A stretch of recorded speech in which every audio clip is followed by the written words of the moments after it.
Friends, మీకు ఈ video నచ్చితే లైక్ చేయండి, సబ్స్క్రైబ్ చేయండి. లక్ష్మీ మిత్ర గదిలోకి వచ్చి మంటల్ని తీసుకొని వెళ్తూ ఉంటుంది.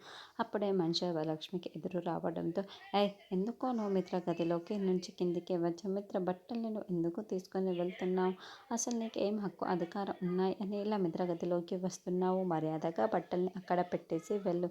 ఇక నుండి వెళ్తావా లేదా అని మనిష బెదిరిస్తూ ఉంటుంది. అలాగే అంటూ లక్ష్మి బట్టల్ని వెద్దు పైన పెట్టేసి వెంటనే బట్టల్ని అక్కడ పెట్టేసేలోపు లక్ష్మి మనిషి చెంప పగలగొడుతూ ఉంటుంది. బాగా షాకింగ్గా చూస్తూ ఉంటే దూరం నుంచి దేవయ్య అని కూడా చాలా షాకింగ్గా ఇదంతా చూస్తూ వింటూ ఉంటుంది.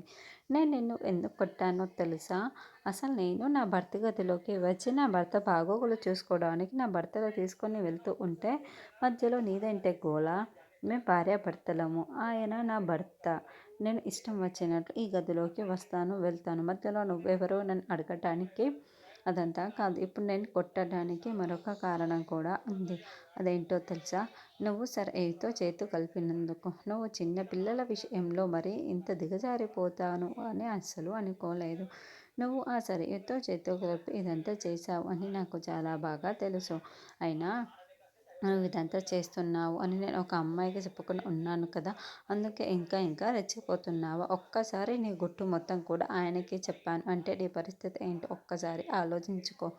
నువ్వు పాతాళానికి పడిపోతావు, జాగ్రత్త అని లక్ష్మి వారిని ఇస్తూ ఉంటే, అసలు నేను సరిహితో చేతి కలిపింది దీనికి ఎలా తెలిసిపోయింది అని మనుషులు అనుకుంటూ టెన్షన్ పడుతూ ఉంటే, అయ్యో ఈ లక్ష్మికి అన్నీ తెలిసిపోతుంటాయి అని దేవయాని కూడా